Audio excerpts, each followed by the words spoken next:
தேர்தலுக்காக ஒரு மாற்று அரசியலுக்காக ஒரு மாற்று அணியை மதிமுக பொதுச் செயலாளர் வைகோ ஒரு ஒருங்கிணைக்க மக்கள் நல கூட்டணி உருவாகிவிட்டு அந்த கூட்டணியுடைய ஒரு மாற்று அரசியல் மாநாடு ஜனவரி 26ஆம் தேதி மதுரையில் நடைபெறுவது. அந்த மாநாடு குறித்து நேரடியாக மதிமுக பொதுச் செயலாளர் வைகோவிடம் சில கேள்விகள் முன்வைக்கலாம். சார், இப்போ ஜனவரி 26ஆம் தேதி மக்கள் நல கூட்டணி சார்பாக ஒரு மாற்று அரசியல் மாநாடு நடக்குது. அந்த மாநாட்டில் எவ்வளவு தொண்டர்கள் கலந்து கொள்வாங்க? அந்த மாநாடு தேர்தலில் எந்த மாதிரி தாக்கத்தை ஏற்படும்? ஜனவரி 26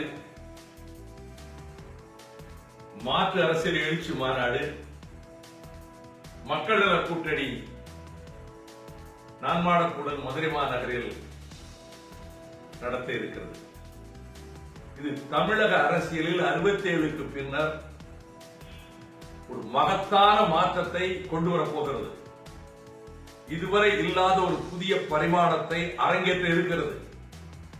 இதுவரை ஆண்டு கொண்டிருக்கிற கட்சி மீது அதிருப்தி ஏற்படுகிற பொழுது அதற்கு முன்பு ஆண்ட கட்சியை தேர்ந்தெடுக்கக்கூடிய நிலைமை இருந்து வந்தது. இம்முறை ஆண்ட கட்சியின் மீதும் மக்களுக்கு அதிருப்தி, வெறுப்பு, ஆளுகிற கட்சியின் மீதும் மக்களுக்கு வெறுப்பு. இந்த ஆளுங்கட்சியினுடைய அதிருப்தி முன்பு ஆண்ட கட்சிக்கு சாதகமாக திரும்பிவிடும் என்ற கணக்கு முன்பு போடப்பட்டது. இப்பொழுது அதற்கு வாய்ப்பில்லை. காரணம், இரண்டு கட்சிகளின் மீதும் ஊழல் கட்சிகள், மக்கள் நலனுக்கு எதிரான கட்சிகள் என்ற அடிப்படையிலே ஒரு மாற்றம் வேண்டும் என்ற எண்ணம் நெடுநாட்களாக இருந்தாலும் கூட இப்பொழுது அதுதான் ஒரு முழு வடிவம் எடுத்திருக்கின்றது. அதிலும் குறிப்பாக சமூக வலைதளங்களிலே கருத்துக்களை பரப்பக்கூடிய ஒரு பிரமிக்கத்தக்க சக்தி இருக்கிறதே, கண்ணுக்கு புறப்படாத சக்தி. ட்விட்டரிலே, பேஸ்புக்கிலே, முகநூலிலே, குறுஞ்செய்திகளிலே மின்னல் வேகத்தில் லட்சக்கணக்கானவர்களோடு கருத்துக்களை பரிமாறுகிறவர்கள் அவர்களோட மாற்றம் வேண்டும் என்று கருதுகிறார்கள். அந்த மாற்றத்தை கொண்டு வருகின்ற மாநாடாக இந்த மாநாடு லட்சக்கணக்கானவர்கள் திரண்டு வரப்போகிறார்கள்.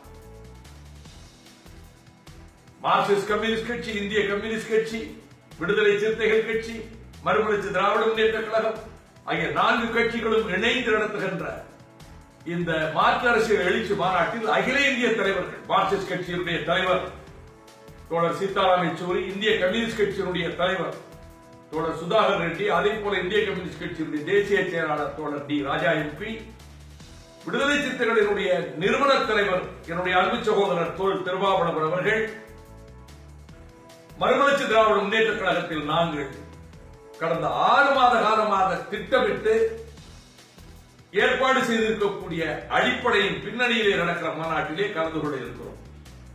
ஒரு குறைந்தபட்ச செயல் திட்டத்தை வைத்து இந்த செயல் திட்டம் தான் எங்களின் வேட்பாளர்.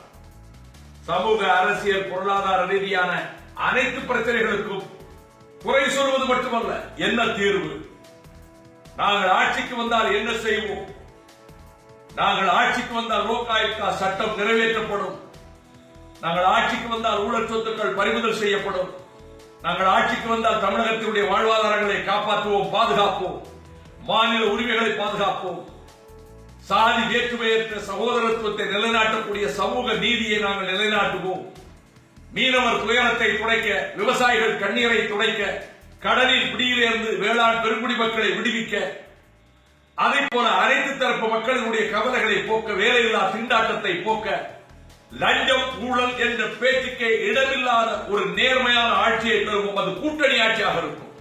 செக்ஸ் அண்ட் பேலன்சஸ், தடைகளும் கடிவாளங்களும் கொண்டதாக ஒரு ஆட்சி அமைப்பு. இது தமிழகம் இதுவரை சந்தித்திராது.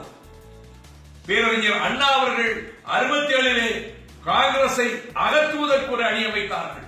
அது ஒரு மகத்தான மாறுதலை கொடுத்தது. இப்பொழுது ஒரு புதிய நிலைமை ஏற்பட்டிருக்கிறது. 2 பிரதான கட்சிகள், ஆட்சி நடத்திய கட்சிகள், ஆட்சி நடத்துகிற கட்சிகள் மக்களுடைய வெறுப்புக்கு ஆளாகி இருக்கிற நிலைமையில் ஒரு மாற்றம் வராதா என்ற கேள்விக்கு, தேடலுக்கு விடையாக மக்கள் நல கூட்டணியினுடைய மாற்று அரசியல் எழுச்சி மாநாடு நடைபெற இருக்கிறது. நடுநிலையாளர்களே வாருங்கள், தமிழகத்தின் எதிர்காலத்தை பற்றிய அக்கறை உள்ளவர்களே வாருங்கள், மாற்றத்தை கொண்டு வரக்கூடிய சக்தி பெற்றிருக்கக்கூடிய இளைஞர் கூட்டமே வாருங்கள், இளம் தம்பிமார்களே வாருங்கள், இளம் தங்கைகளே வாருங்கள்.